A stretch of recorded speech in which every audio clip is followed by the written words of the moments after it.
Together, we work as one for better LGBTIQ lives.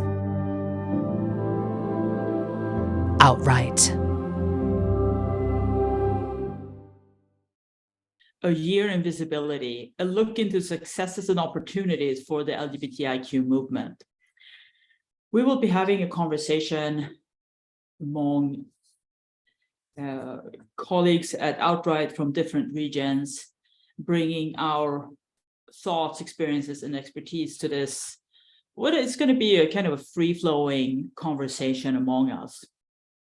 And while the title of this session sounds like it's all about celebrating successes and opportunities, we all know that we can't discuss our issues, we can't discuss our progress without also looking at some of the challenges that we have.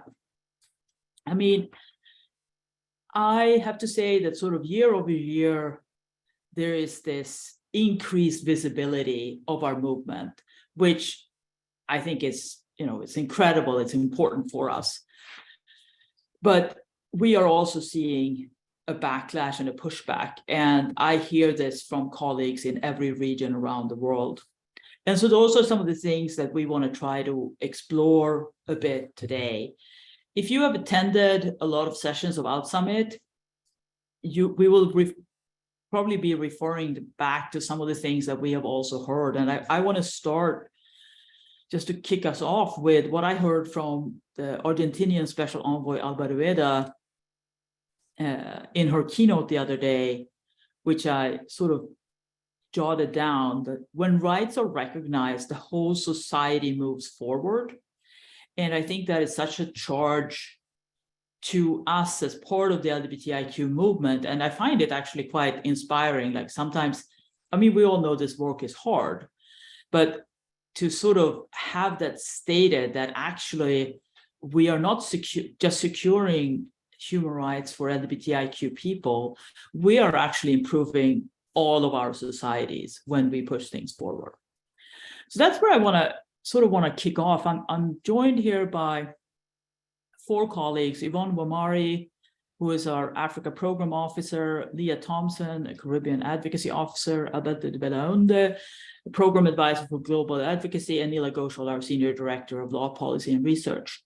And we will be going back and forth in this discussion, but I figured I would start by kicking it over to you, Neela, to give us a little bit of that overview of the year past to get us started. Great, thank you, Maria. And it's so wonderful to have such a great cross-section of our Outright colleagues here. I was thinking about whether I would start with the good, the bad, or the ugly. And although I tend to lean on the side of optimism, what you just said, Maria, about Alba Rueda's quote made me think about the flip side of the coin and some of the ways in which that's playing out in negative ways, which is that when rights are denied, the society does not move forward. And we have some political actors out there and states that are very invested in this. And so some of the negative developments that I think we've seen over the course of the year are negative developments that target LGBTIQ people, but are also taking place within a context in which human rights across the board are essentially being discredited or disrecognized by governments that have no interest in empowering people, giving people a voice, and progressing toward any kind of social change. And of course, I'm thinking about Russia. So much has happened just in the last few weeks, both ups and downs. And I'm thinking about Russia, where just a couple of weeks ago, the government passed an anti-propaganda law that builds upon the 2013 law that targeted so-called propaganda of non-traditional sexual relationships toward children, right? So therefore, you were no longer allowed in Russia to talk about diverse sexual orientations and gender identities around people under 18, which made it impossible to do the work of important organizations like Error 404, which was an organization that had tried to provide mental health support to queer youth. Now what's happening in Russia is this new iteration of the propaganda law essentially makes it illegal to speak about sexual and gender diversity to anyone, including adults. This is not just about LGBTIQ people, right? This is about the state kind of building a basis on which to squash freedom of expression. And like in so many other cases, queer people are the canaries in the coal mine. Once Russia makes it illegal to talk about queer issues, what are all the other issues that it will no longer be possible to speak about? And of course, we know that so many other communities and so many other forms of protest are also being criminalized and targeted in Russia right now. So that law is definitely one of the manifestations of the ways in which there are very active and aggressive attempts to shut down our communities. I think about Indonesia as well, and the fact that the law that was passed just last week that criminalizes extramarital sex, which is being interpreted by some as a criminalization of all forms of same-sex relations, since same-sex couples cannot marry in Indonesia. It's not a coincidence that that also takes place in the context of a law that criminalizes things like insulting the president. It's a shutdown on basic human rights across the board. And so this is something that I think we need to keep an eye on, because our rights are embedded in other people's rights and other people's dignity. And what Alba Rueda said is exactly right. If Russia and if Indonesia would fully recognize the rights of LGBTIQ people, that would contribute to the flourishing of human rights across the spectrum. And that is something that there are very strong forces that are militating against. On the other hand, well, actually, let me mention one or two more negative things that I think some of my colleagues will speak about a little bit more. Along the same lines, we've seen in Ghana, for instance, the anti-LGBTIQ bill that would further criminalize identities and acts that are already criminalized in Ghana. This, I think, is also a bill that attacks not just same-sex acts, but also expressing support for LGBTIQ people. So it even criminalizes allies. And I think my colleague Yvonne can speak a little bit more about that. And then we have, for instance, Pakistan, where there is an attempt, a proposed bill that would make it impossible for trans people to have access to legal gender recognition, which has been one of the ways in which a society which is generally not at the top of anyone's list in terms of respect for human rights has actually made it possible for trans people, at least, to live with a little bit of basic dignity over the last few years. And so these are really concerning developments. On the flip side of the coin, we know exactly why these developments are taking place. They're because of the successes that our movements are having, and because we're vocal and we're visible and we're demanding our rights. And we have achieved so much, again, just in the last few weeks and last few months, 4 countries decriminalizing within the span of 6 months. I mean, I think that rate of decriminalization is unprecedented in the 10 years or so that I've been working in this movement. And one of those was Singapore, where interestingly, despite the court's ruling last year that the country could continue constitutionally to criminalize same-sex conduct, the government decided, in the face of pressure from Singaporean citizens, that this was not a route that it wanted to continue to go down, and that it was willing to decriminalize, although with an important caveat that at the same time the government passed a law that made it harder to, a constitutional amendment that made it harder to ever access marriage equality. And then we've had the wave of decriminalization efforts in the Caribbean that has just been beautiful to watch. And I actually wondered if I could maybe turn over next to my colleague Leah Thompson in Trinidad and Tobago to speak a little bit more about the Caribbean. And then I hope that maybe Yvonne and Alberto can say a little bit about some of the negative and positive developments that they're seeing in their regions as well.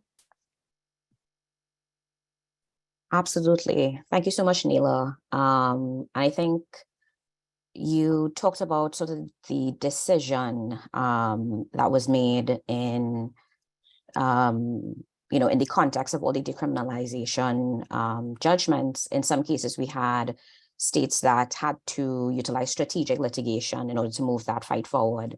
And in other situations, we had, situations where via judicial or apologies, not judicial, but via the parliamentary route, they were able to get lawmakers on their side to really make that decision actively about the societies they wanted to craft and the values they wanted represented in those societies. And I think in the Caribbean, we've had that same really active decision to move in a certain direction over the past few years, but really culminating this year. In the 3 cases that the decriminalizations that we were able to celebrate in St. Kitts and Nevis, in Antigua and Barbuda, and just a day ago in Barbados, there was a difference between the attitudes of this. We were able to really see a shift between the attitudes of the state defendants, as opposed to, for example, the cases that were brought in Belize or in Trinidad and Tobago, where we were able to celebrate decriminalization in Belize in 2016 and in Trinidad and Tobago in 2018, but there was still a little bit of, not a little bit, there was still pushback from the government. The government is actually appealing the decision in Trinidad and Tobago as we speak. But I think in these three cases over this past year, we've seen the state, although it did still get to the stage of getting to court, the attitude of the state has been a lot more. Even after the judgments came out, we saw the Prime Minister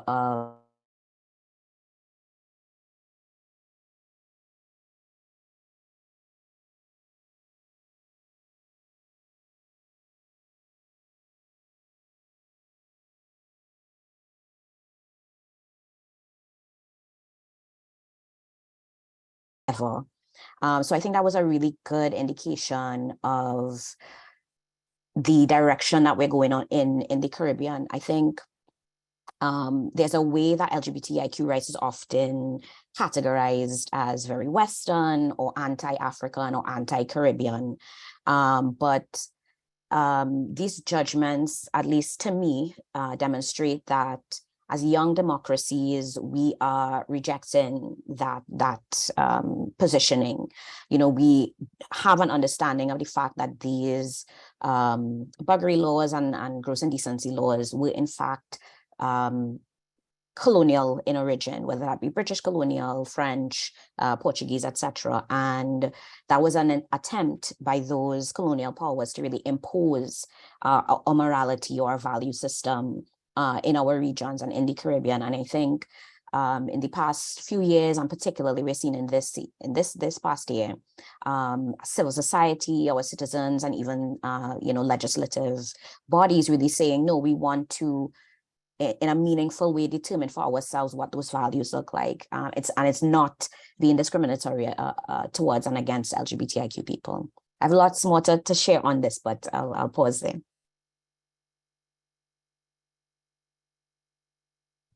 Yvonne, do you want to jump in on this as well? Yes, definitely. And I think when you talk about, restrictive laws, restrictive legislations, restrictive policies, who has them best than within our African continent, where we have a number of restrictive legislations with regards to limiting the space for LGBTIQ persons to exist. And as Neela has mentioned, there has been the promotion of proper human sexual rights and Ghanaian family values bill that was tabled in Ghana in 2021. And she mentioned that this law not only criminalizes LGBTIQ plus persons, but also allies. So in whatever engagement an individual and entity will have with the LGBTIQ community, you're essentially committing a crime in one way, shape, or form under that legislation, and you're therefore liable to either a fine or imprisonment. But this law, still a bill actually, goes further to actually legitimize harmful practices like conversion therapy. So essentially, if you are willing to go through conversion therapy, then as an LGBTIQ person, then the better for you, because you would either get a lesser sentence or you'd get a lesser fine, or you wouldn't perhaps get like any reprimand whatsoever. But we see what we have seen through the project that I have been working on implementing in Africa with regards to conversion practices is that these harmful practices do not work. And if anything, they actually cause more harm than good to the individuals and people. And this has actually had a negative impact on the lives of survivors of conversion practices. But within the Ghanaian context, this is something that is actually happening, even in the absence of this bill. It is something that is happening, and we have seen, posters of trainings, for instance, for nurses on conversion practices. We've had this negative rhetoric from particular individuals within the Ghanaian space that are pushing for and actually affirm that, no, this is something that is happening. I'd actually go ahead and do this and it works. I think for the situation in Ghana and in the report that Outright released in August, we were able to show that despite this bill actually being enacted, it already has such a negative impact on the community, LGBTIQ community in Ghana. And we've seen a spike in attacks and targeting and incitement and harassment of the LGBTIQ community. So without something that is already enforced, like this bill that just is, I think, the worst that I have seen this far. What is the situation likely to be? And that's something that we need to ask ourselves. What is the situation likely to be for the LGBTQ community in Ghana? But stepping aside from Ghana, we are seeing more restrictions within the space in Africa.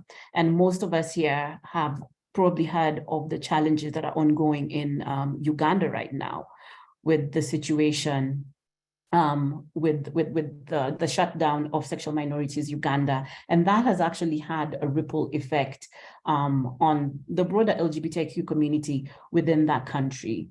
There have also been positive, I guess I would call it, positive advancements with regards to laws, and still sticking with the situation, in Uganda. Just this month, early this month, yes, we did have a 5-judge bench that entered a unanimous decision that declared unconstitutional sections 168 A and C and 168 1C, 168 1D of the Penal Code. And these are provisions that are usually, that actually refer to crimes such as being rogue or being a vagabond, and which are routinely used by law enforcement to target or prosecute the poor and marginalized communities, like sex workers and LGBTIQ persons. So this case was moved to court, and a petition was filed in 2018. And the judgment that was entered was essentially saying that, you know what, this particular sections of this provision of this law really only simply serves to limit individuals within the Uganda for their freedom to move around freely within Uganda.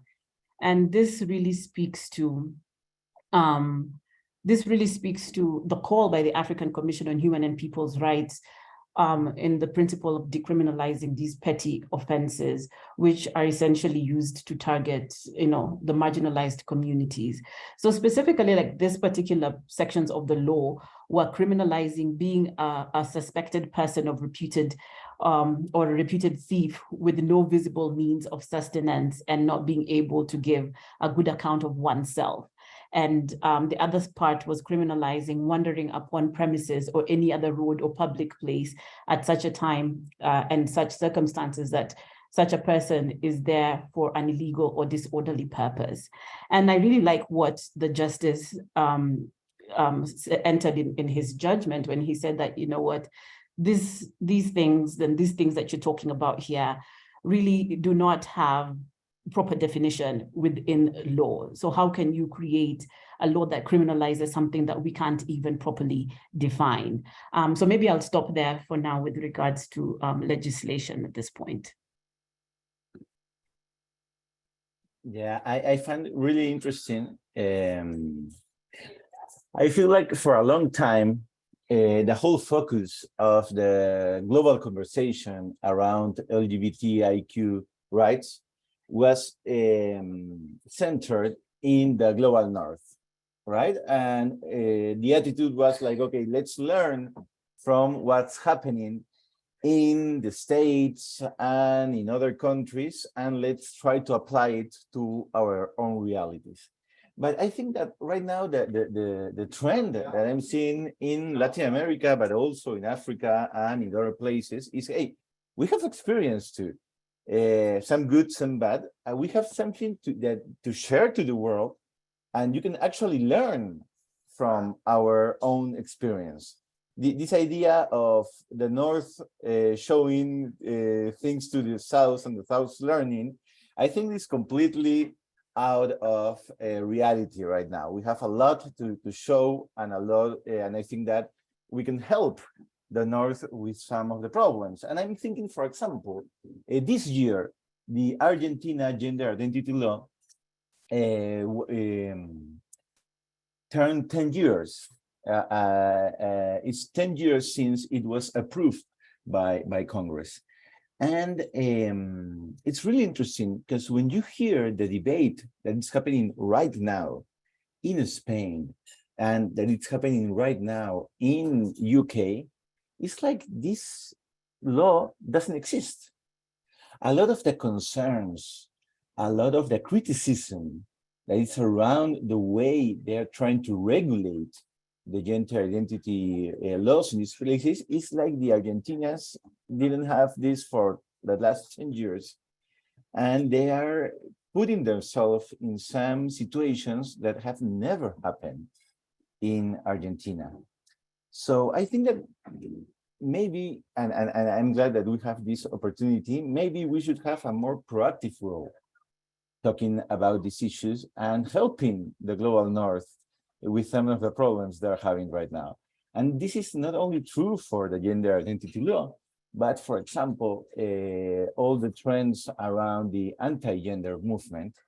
I think that our countries have a lot to say of the attitudes, of the political component, of the political strategy they use to try to destroy the advance that in the global North they were able to do on LGBTIQ rights.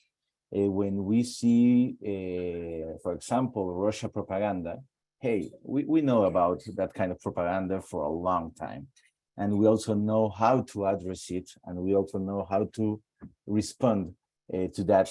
And I think that the same happens with other issues, like, for example, conversion practices or other campaigns we are seeing around the world against LGBTIQ rights. So for me, it's really exciting to be in this part of history where we can have a real global conversation. It's not like we hear and dream about being part of the conversation and we only learn. Now, I think that the Global South has a lot to show and a lot to share for other people to learn and try to find this idea of a real global queer community. Alberto, I just wanted to jump in on your point about the anti-gender movement, but also about this being a really exciting time to be in the world and to be doing this work. I agree with that, but I also think that it's a bit of a frightening time as well, because the learning that is happening in our movement and that should be happening in our movement and sometimes isn't, as you mentioned, from Argentina, for instance, is also happening on the other side. And I think about things like how I'm here in the United States and the state of Florida that passed a so-called Don't Say Gay bill. The governor of Florida actually said that he was inspired by Viktor Orban of Hungary in passing that law. And so we see that some of and Hungary had just a year ago also implemented one of these propaganda laws that criminalizes talking about LGBTIQ issues to children. And of course, we know that Brazil as well is a country in which for years there have been efforts at the state and municipal level to ban talking about sexual orientation and gender identity in classrooms.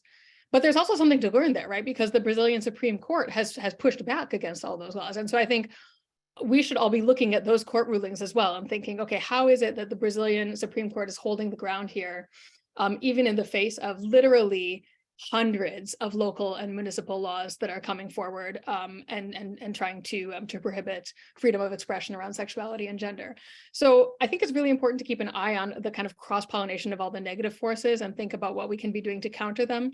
When I think about the Ghana bill that Yvonne spoke about, I mean, I don't say this to say that the Ghanaian anti-LGBTIQ movement is not autonomous and independent and rooted in Ghanaian beliefs and values, but I do not think that the acronym used in that bill LGBTIQQPAA. I might be missing a letter or so, but the bill throws in pansexual, ally, questioning. I don't think that's something that came from Ghana, right? I think that's something that was dreamed up in some anti-gender laboratory in the United States and imported. And so if that language is traversing the globe, we need to make sure that our positive messaging around the value of sexual and gender diversity is also traversing the globe at an even faster rate.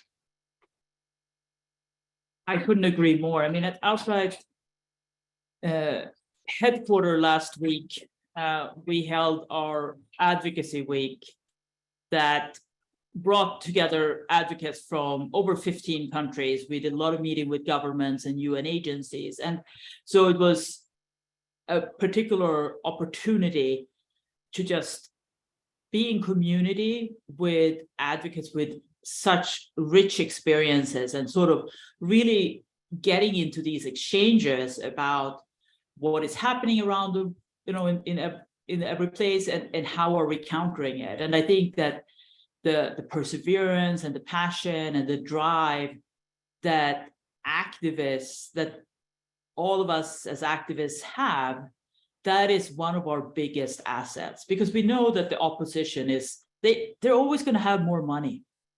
I mean, they always somehow claim that we, as part of our so-called propaganda, entice people with money. I have never understood where this idea, I've heard it from different regions, I've never understood where this idea comes from, because our movement is so severely underfunded that we can't pay our way to try to convince people through money.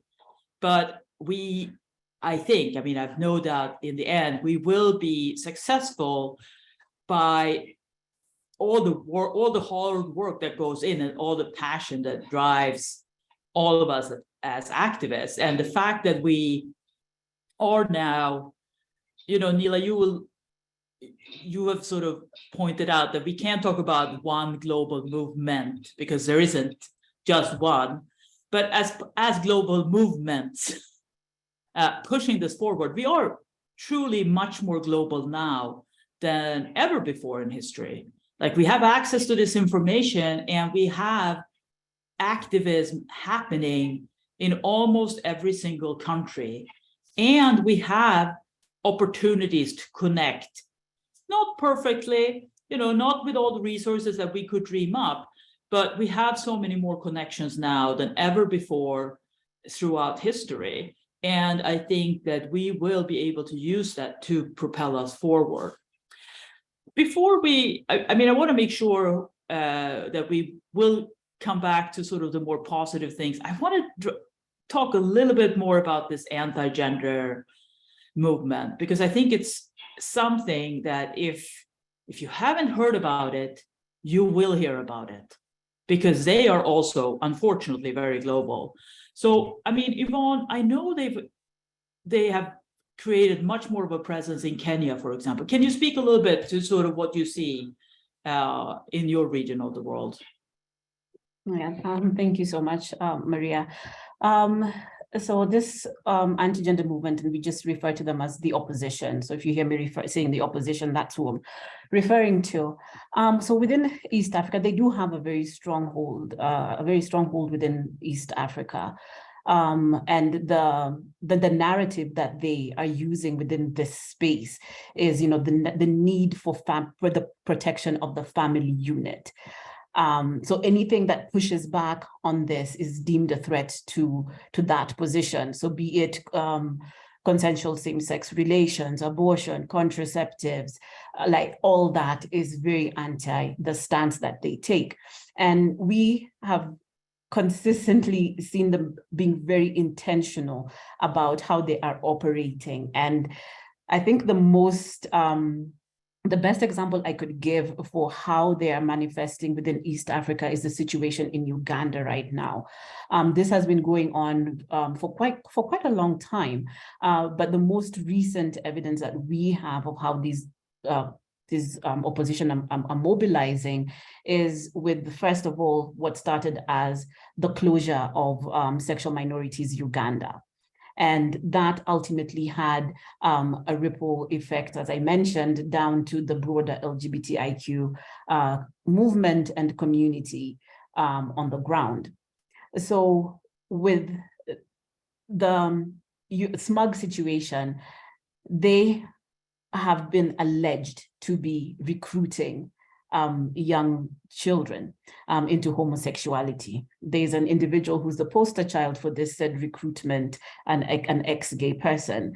And this person has created such a volatile environment for the LGBTIQ community in Uganda, because through the person mentioning and giving names of shelters that exist within the Ugandan space, now we have a new problem that is emerging with Uganda, with LGBTIQ shelters being raided and residents being harassed and arrested and put in jail for nights on end. And this has happened to a number of shelters, and these are supposed to be safe spaces, which are no longer safe spaces right now. So there are, that is the situation in Uganda. There's a lot more that can be said, but I'm just trying to summarize all this. In Kenya, though we had, I'll give an example actually of our 2022 elections. And we did see some very positive advancements for the LGBTIQ community in Kenya during the 2022 elections with what was called queering the ballot, where we had an LGBTIQ organization granted accreditation to observe the elections. And we had an intersex person vying for an elective position, though they came in second, but that also says a lot about level of acceptance of intersex persons within this country. But at the same time, when all these positives are happening, we had, we had Citizen Go, who were doing an evaluation of values for those individuals who are vying for elective posts, and an initiative which they called, Vote for Your Values in 2022. So this involved like circulating a questionnaire to say the presidential and parliamentary people vying for presidential and parliamentary positions, and then ranking them in a way that they could guide their voters on preferred candidates based on the responses to that questionnaire on their values. So it asked questions like, do you support banning radical comprehensive sexuality education in Kenyan schools? Another question that was asked was, will you ensure that sexual diversity advocacy groups are not allowed to access schools? And also, will you protect the lives of like unborn children? So, these are things that are like really happening right now on the ground. Presently, we have two policies, one in Uganda and one in Kenya, which is national policy on family promotion and protection. And these policies, what they essentially do is provide a very narrow definition of family. They try to put in place restrictions on issues around abortion and contraception, and like anything that is SRHR related, really that doesn't align with what they call their values is really limited. So what ideally would happen is that once this policy document is signed by the relevant ministry under which it is domiciled, then a bill would emerge. And when the bill emerges, then of course they probably already have existing bill just waiting to be moved through the legislative processes. So there's really a pushback, and the movement is really trying to push back on these particular policies. There's been mobilization, of course, within, and not just the LGBTIQ movement, but broadly in partnership with the SRHR movement to try and work together and push back on, first of all, the negative rhetoric that is being put forward by these opposition persons, because this is something that is being done both online and offline spaces. So they have got a very strong presence in the online space. They usually recruit influencers to push their messaging. But also offline, you do see them mobilizing in meetings and prayer breakfasts and such like convenings where they generally push their agenda. I think another example I can give really quickly is on the East African Community Sexual and Reproductive Health Bill of 2021. Again, this was this would have been a progressive bill, I guess, which would have ensured SRH services to all persons. But this bill was really, really pushed back on. It was labeled a bill that promotes abortion, sexual education, and homosexuality. It was labeled a bill that is being funded by the gay movement from the West. And the mover of the bill actually faced a lot of harassment, intimidation, both online and offline, and being alleged to have received, money to push this bill, and received money from, of course, the gay movement from the West to push this bill. I think maybe I'll just stop there, that very brief overview. There's a lot more that can be said because they have presence in a number of countries in Africa. And there's definitely a need for movements, as you said, Maria, to come together, to work together in solidarity so that we can, marshal up the capacity and the voices that we need to be able to push back on these particular individuals. Thanks. I'll just quickly jump in before I hand over to Alberto. Just I think echo some of what Yvonne said. I think we see the same positioning of the anti-gender movement in the Caribbean. So we hear about behind the scenes meetings that are going on under this sort of banner of protecting the family. They have access to cabinet spaces, they have access to policymakers, and they are very much organized and very much meeting and pushing a certain message. And in front, on the front lines of the fight, they are also very present. So I think I'll use Trinidad and Tobago as an example, as this is where I'm based, but it's we saw it in many different islands that were involved in the decriminalization fight, where fundamentalist evangelical Christians would have been sort of the main face of the pushback against the decriminalization push. So they actually, in most of our islands, filed an amicus brief or filed to actually be part of the court hearing so that they were able to make arguments in court against these laws being changed.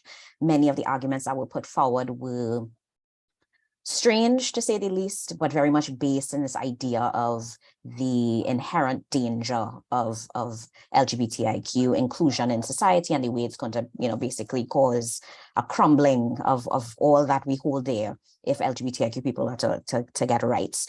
So I think we are very aware of the messaging and the narratives that they are pushing in not just to the public, but also they are whispering in the ears of policymakers, and we're very aware of pushing back against that. I think what has been helpful in our region has been two things. One, the approach of really mobilizing grassroots organizations, and I want to say a big thank you to Outright. That has been the approach of the organization in terms of the way support has been given. So grassroots organizations who can really counter that message in every town, every city, and it's not just coming from and the message, I think, is being given and the message is being sent in a way that folks can understand and folks can see the way it relates to their own lives, see the way it relates to the values that they hold there. I think that grassroots mobilization of smaller organizations has been really, really helpful in countering that message. And I think also cross-movement collaboration. So we've not just been working with LGBTIQ-led organizations, but also women's rights organizations, because exactly as I think Yvonne touched on, when the anti-gender movement message is being put forward, it's not just against LGBTIQ folks, it's against women. In the Caribbean, we do not have comprehensive sexuality education. Most abortion is illegal in most of our islands. So we all get lumped in. We all are sort of on the front line of that attack. And so it's certainly efficient, if nothing else, for us to work together towards pushing back against that. And I think that has been really, really helpful. So for example, in just one example I'll give, in St. Lucia, we've been working closely with women's rights organizations around gender-based violence legislation, so that when on International Women's Day of this year, we were able to celebrate a new domestic violence act being passed in St. Lucia. We were able to celebrate not just comprehensive protections for women and girls, but also for LGBTIQ people. So that law in St. Lucia is now inclusive of gender neutral language. It's the most progressive domestic violence act in the entire region. And I think was a real, really tangible way in which that counter messaging to policymakers was able to result in real protections for the wider community. Thanks. I think it's interesting the times we're living, because all the values of the liberal world order are being under attack. There's a lot of populist projects, or call it neo-fascism, or whatever term you feel more comfortable using, but they are trying to change the way we approach to these issues. And I think that this sense of creating sexual anxiety is one of their strategies to gain power in different parts of the world. So I love when Alba Rueda always use this term that we are not only fighting for laws, we are not only fighting for regulations, we are fighting for common sense. We need to defend the common sense, the idea that we all deserve dignity, we all deserve our freedom, we are born all free and equal. This common sense is what is going under attack by these populist projects around the world. And the concerning thing is that right now there's a lot of uncertainty around the world. Economic crisis, the post-COVID societies, the fight between big powers. And this is like the perfect ground for populist projects to be created and to gain power. Because when uncertainty hits, authoritarianism rises. So it's really important to keep this idea, and I think that our route is really clear, that we have to act locally, this local focus of the problems, but also with this queer global conscience, learning and knowing what is happening around the world, and of course, always, as we queer people do, always willing to give a hand when somebody needs our help in other parts of the world.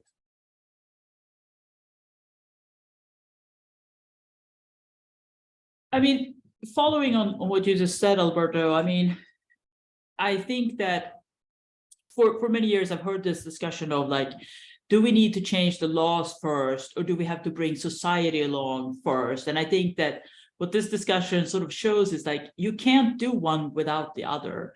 I mean, in the Caribbean, I've seen the regional organization ECAID, over the last, well, since it was formed 6-7 years ago, has really sort of taken a holistic approach. And I mean, what you're saying, Yvonne, about the situation in Ghana, it is not even law yet, but it's already having a negative impact on people's lives.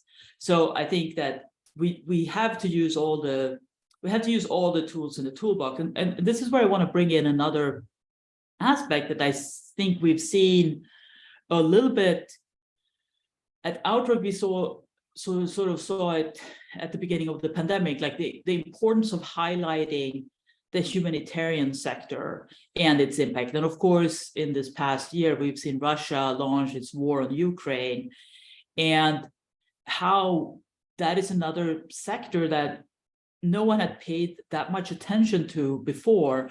And now actually our movements are coming together. There's been a report by the independent expert on sexual orientation and gender identity. I hear discussions from like the International Rescue Committee. At Outright, we're very much part of that, not only through our Ukraine fund that has, well, by the end of the year, we'll have distributed $2.2 million to organizations, mostly in Ukraine and in neighboring countries, and the international solidarity behind it. Like, I think our fund has received donations from at least 80 different countries, but also sort of taking that forward into advocacy, which is, always our tool for changing things, and really making sure, because natural disasters, wars, horrible things happen around the world, and the fact that LGBTIQ people are not considered and not really thought of in those conversations, and where all those sort of resources are going, is something that we have to change. And I think we're part of really pushing forward in this. And I think, in a few years, we're going to be able to have this conversation. It's actually going to look a bit different, I think. This is an area where I'm actually quite optimistic and that we will be successful in changing the narrative. So if someone else wants to comment on that, otherwise I thought let's try to talk a little bit more about some of the positive changes that we are seeing. And Neela, maybe you would comment a little bit on some of the foreign policy advances that we are seeing, and that are actually also a positive contribution to the efforts that we and others are involved in. Yeah, absolutely. I mean, I first of all wanted to say that kind of what you're saying around humanitarian inclusion, I think we've seen both the positive and the negative, right? We've seen a lot of cases in which civil society, including Outright and our partners, has to elevate the voices of LGBTIQ people in certain humanitarian spaces, because otherwise it's not happening. And Afghanistan is an example where, unfortunately, institutions like the Security Council, like the United Nations mission in Afghanistan, have not really paid attention to this issue until civil society has really pushed them to. That said, when we push them to do so, we remind them that LGBTIQ people exist in Afghanistan like everywhere else, and that LGBTIQ people exist in Ukraine like everywhere else, and that their needs and vulnerabilities might need a specific type of attention. I think we're not getting a whole lot of pushback, and we're getting some listening ears, because there is an understanding that is growing that LGBTIQ inclusion is required in everything. And I think about like the G7, for instance, which this year the G7, which meets every year and talks about global problems and doesn't typically pay attention to things like LGBTIQ people's human rights. The G7 leaders communique and the G7 development ministers communique were full of references to LGBTIQ inclusion in economic development. And even there was even a reference to the need for inclusion of trans and non-binary people. And I thought, wow, I'd never thought that I would be alive the day that kind of foreign ministers from the most powerful countries in the world would recognize the existence of non-binary people as an economic development issue. So I think that is really wonderful and exciting. There has, of course, been a lot that has been taking place at the UN in the past year that has sort of pushed things forward in terms of recognition of LGBTIQ people's rights. And one example is the passage of the elections resolution last year that was only the second resolution at the UN General Assembly that ever recognized sexual orientation and gender identity. So previously we had an extrajudicial executions resolution at the UN. Now this is basically like how basic can you get, right? Queer people have the right not to be executed because of their sexual orientation and gender identity. That's something that the General Assembly has recognized for the last 20 years or so. And this year we got one more resolution about a year ago, this month, that we have the right to participate in elections. And so I think about what Yvonne said around there being an LGBTIQ group that was able to get election observer status. That's really incredible. And the fact that there's things like this elections resolution at the UN can be used by civil society in other countries to say, look, it's very clear countries have agreed to this at the UN. We have the right to participate in elections. So those are some of the developments that I think have been really exciting this year. I mean, of course, it's also wonderful to have an administration here in the United States that one of the first things that the Biden administration did was issue a memo on global LGBTIQ people's human rights in February 2021. And while I think those of us who work in the US on US foreign policy always tend to be critical that things are not happening fast enough and change is not coming fast enough, the US has done some really important things, like recognize an X-gender marker on passports and put back in place a US special envoy on LGBT rights, so that we have special envoys in the US as well as in Argentina and several other countries that are able to really elevate these issues globally. So I think those are some things that are exciting and that I hope to build on. Also, recognizing that anything that happens at the former foreign policy level depends a little bit on kind of the changing partisan nature of governments. And, we've also had countries like Sweden that had a feminist foreign policy and was kind of a groundbreaking country in its feminist foreign policy, which is of such importance to us as queer movements, and that this year renounced it. So, what does that mean for us when one of the countries that has been most supportive of queer movements says it no longer is going to call its foreign policy feminist, when for us, the linkages between our rights and feminism, are essentially one and the same. Let's go. Yeah, Alberto, come in. Yes, on this last note, what Neil is saying is really important, because sometimes we think that progress is always moving forward, right?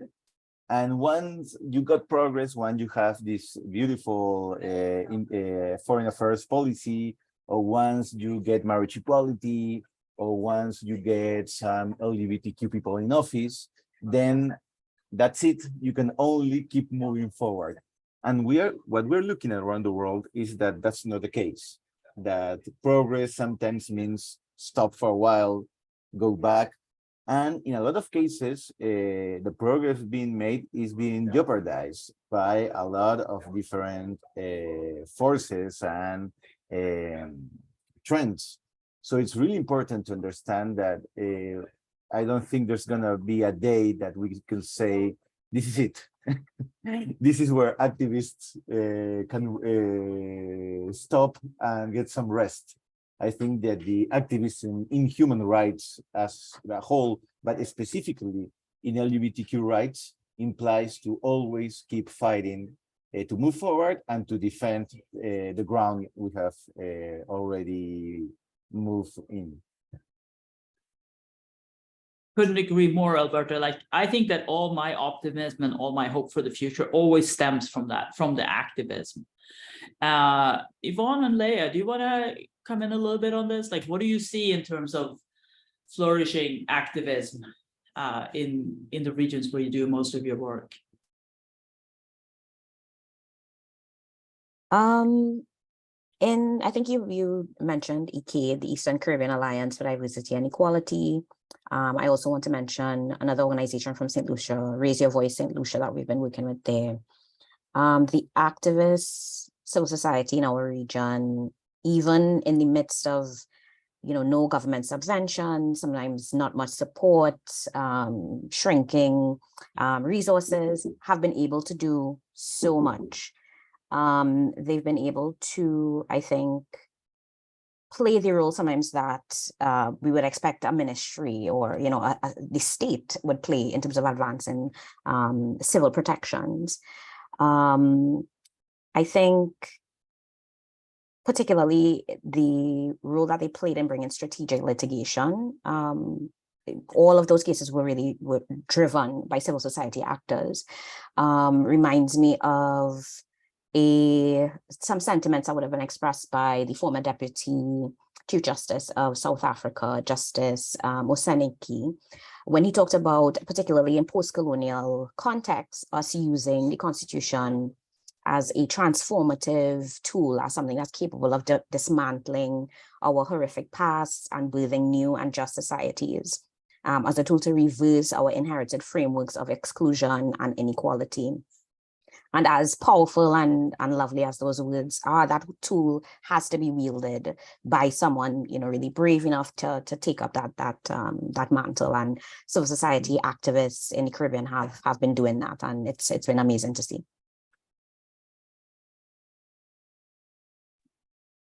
Yeah, I think I can just jump in.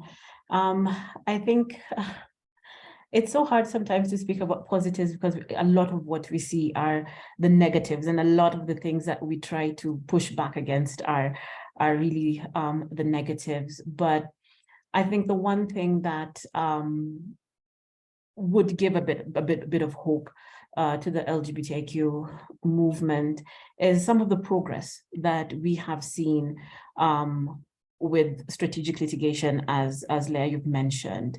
I mentioned one case in Uganda, the most recent judgment that was entered in Uganda against the rogue and vagabond provisions within the penal code. But in such countries like in Africa, in a number of African countries where there's the absence of progressive a legal environment, then LGBTIQ activists have turned to the judicial system.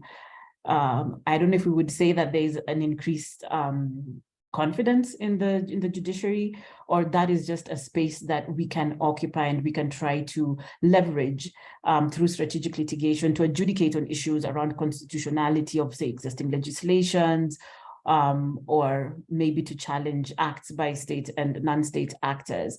And I'll just give an example. In Kenya, this year, I think mid this year, the Cabinet Secretary for Education, George Magoha, the then Secretary for Education, said that homosexual students should be barred from attending boarding schools.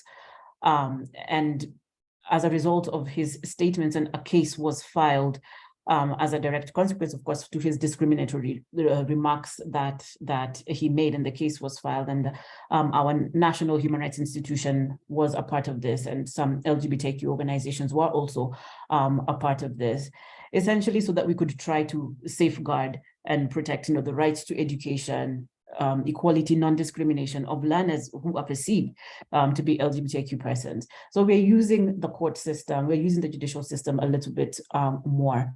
But there are also other spaces that we work with together with our partners on the ground, and together with the local movements on the ground, who the actors who genuinely have that goodwill to help in advancing these the issues that we are trying to address. Even within the restrictive environments that we are working in, there are those individuals who have that will to want to work with us, be they within the political space, the legislature, in different spaces. And we have witnessed that through the work that we are doing with the Anti-Conversion Therapy Project, or Anti-Conversion Practices Project, where we have brought on board a number of stakeholders who are willing to work with us in trying to put an end to some of these practices. And this is, I would definitely echo what Leah has said, through the efforts of the movements that we work with on the ground and the partners that we work with on the ground, because that is in essence the only way we could ensure sustainability of the work that we are doing as Outright within the countries that we are working in. So I'll just stop there. Thank you so much, Yvonne. And I mean, it really sort of comes full circle for me, because I mean, I one of the things that really guides all the work of Outright is that we're never working in isolation. We're always working in these partnerships, and that is the only way that we can move things forward. I realized we're coming up on the hour, and I realized some people may wonder why we didn't have any Asia representation here on this panel. And that is mainly a time zone issue, of course. And to manage that, we have a whole OutSummit Asia that is starting, well, it's starting in, I want to say tomorrow, but of course it depends on where you are when you're listening to this. There's a whole OutSummit Asia for 2 days with sessions, and it's not just, you can join from wherever, obviously, because it's virtual.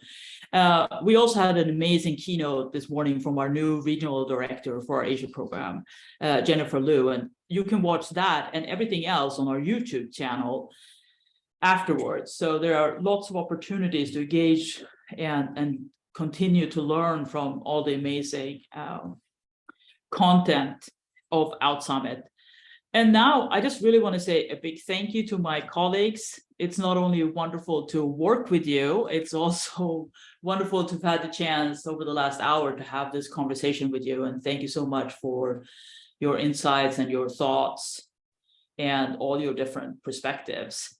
And thank you everyone who joined in this session to listen and learn from colleagues in all different regions.